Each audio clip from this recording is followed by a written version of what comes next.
What's up guys, and welcome back to another eBay miniature rescue. Today we're going to be taking a look at some Tyranids.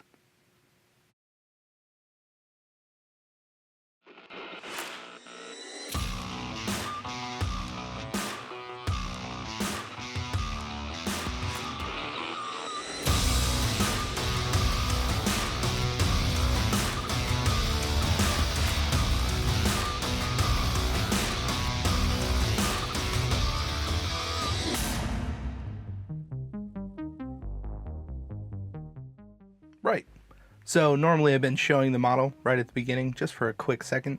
I actually already boxed it up and sent it back, so I don't even have it anymore. Alright, let's get to it. So Mike W sent me a whole bunch of Tyranids, and honestly I don't actually know what any of them are called. I know you're going to tell me in the comments, and please feel free to do so. In any case, the story goes that Mike's girlfriend actually bought him a box of these Tyranids and painted them for him as a gift. And while I really think that these actually look pretty nice, she wasn't super happy with the way they came out. So what ended up happening is that they got shipped to me to just freshen up and kind of push the colors and the scheme a little bit further. And that's really what we're going to focus on today, is taking a pretty good paint scheme and just pushing it to the next level. So we're going to start off with some Liquitex Titanium White. So the goal with this white is to give an overall highlight to the entire model. We're going to go on the carapace, we're going to go over the skin, all the fangs, and anything that we need to eventually come back to and tint with a different color. Now for the most part the skin is still going to be black, but giving this kind of really light coat of white gives it a nice zenithal look that is more gray than white. Now on the carapace specifically, we're trying to get some really cool transitions so that when we do come back with our filter color, we're going to go from this kind of darker turquoise up to something a little bit more vibrant. So we're going to introduce some Golden's Phthalo Blue and Phthalo Green, which makes a really nice bright turquoise, and we're going to use that as our filter. Like I said a little bit earlier, the whole idea behind this is to take models that are, already painted, that have a decent paint job, and just push them a little bit further. And usually what that means is giving a little bit more variation, kind of subtle or not subtle depending on the model, and doing some extra detail work. So the first thing that we do with these color mixes is throw this on all of the white on the carapace, and that really punches up that turquoise. Then I'm going to start to introduce a little bit more white into the airbrush pot. That's going to mix with the colors that we have. We're just going to push some of the tips a little bit further. And that way we have, kind of our original turquoise, which is pretty dark, and that's mostly going to be in the lower regions and in the shadowy areas. And we're going to make this transition from that dark turquoise to a really light, bright turquoise. That way when we come back later to kind of do some finishing details, that transition from a dark turquoise to an almost white will make a little bit more sense.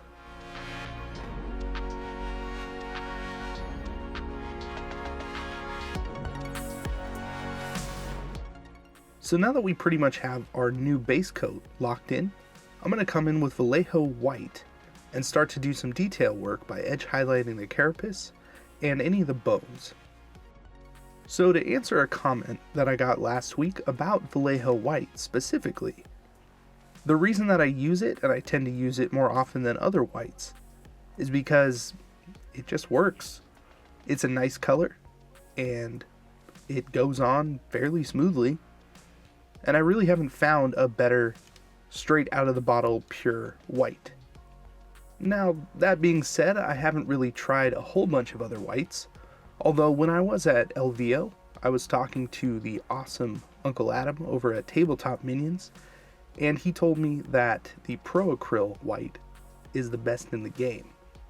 So I'm probably going to try and get some of that and kind of do a little bit of a comparison and see which one works better. So now I'm just going to come back in with a little bit of that turquoise mix that we made earlier, and I'm going to start to freshen up this skin just a little bit to kind of bring that color into the rest of the model. So I'm mostly laying this over kind of interest areas, the eye, these kind of veins popping out of his head. I'm going to glaze some of this onto the horn a little bit, and then overall we're just going to introduce a little bit more color into our black. Now, because we're using the airbrush and we've done several different things, inevitably there's going to be some overspray. But I'm going to come in with some contrast black Templar, and we're going to lay this over some of those areas. Now, for the most part, there wasn't too much overspray. This paint is transparent and only really takes to the white ink. But, you know, there's a little bit. So we're going to cover that up with this contrast paint. And the reason I'm choosing to go with black contrast paint is because it's going to leave just a little bit of that undertone showing. So it's a little bit more of a transition. We brought some color into that skin, and it's just going to give us a more interesting look overall.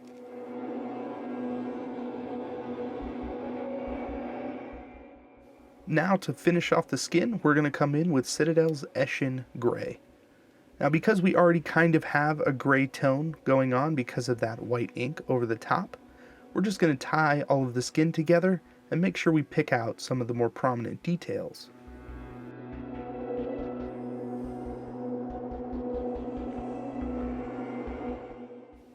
So one of the things that Mike asked for was a whole bunch of blood.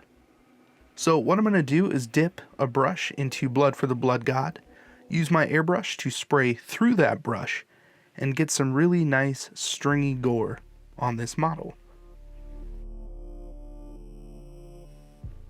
So really what I'm trying to get at is that you don't always need to strip your models.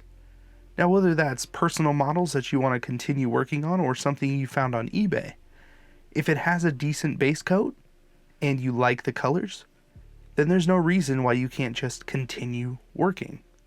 In this case, this model was, well painted, and while they didn't quite get the colors that they wanted, with just a little bit of pushing, we were able to come out on the other side with a model that they were both very happy with.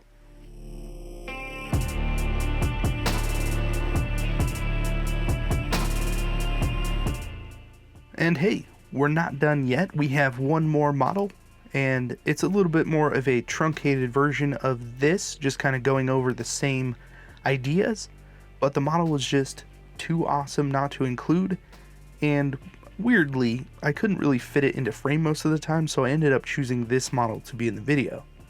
So we're going to take a quick sponsorship break, and then get right to it.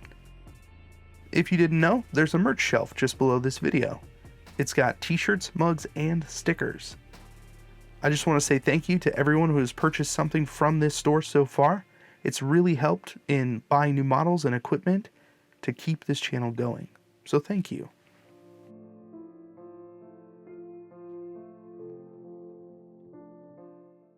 Check out this gnarly Tyranid monster. Again, I don't know what it's called. I'm not a xenozoologist, whatever it is. Please let me know in the comments, because I'd like to know. Pretty much though, we're going to do the same thing we did on the other model.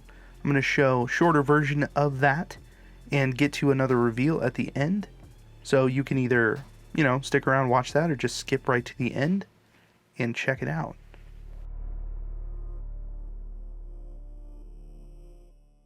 The first thing I did was take that titanium white ink and go over all of the carapace, and pretty much did the same thing. We've got a nice highlight going. It's a little easier on this larger model. We've got a little bit more of a transition, which eventually makes for a better looking model. Next up is that sweet turquoise mix, and again, just going to go over all of that carapace, and you can see it really brightens that up and livens up the whole model.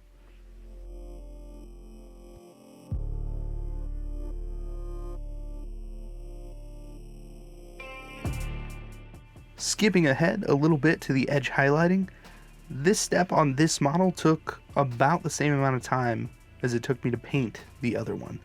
There are a lot of hard edges on this model, but going through and picking out all of them and then doing the striations really makes this model pop.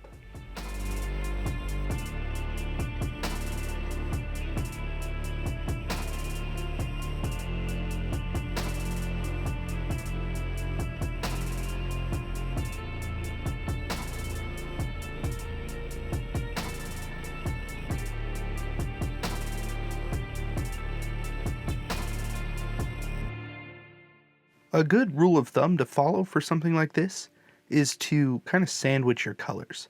So while on the other model, the claws were pretty much just straight turquoise, in this case I started with white and then went to turquoise because the carapace is the same color and it would look weird right next to it. Then I went back and edge highlighted those and did the blood effects, and we're going to get to the sweet, sweet reveal in just a second.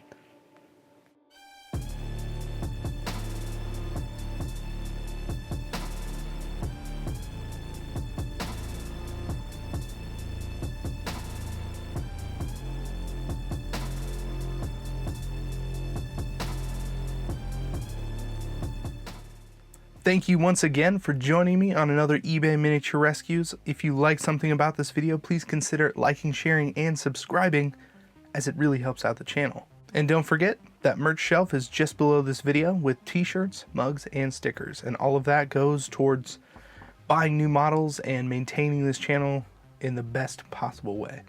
Once again, I'm Casey, and I will see you in the next video.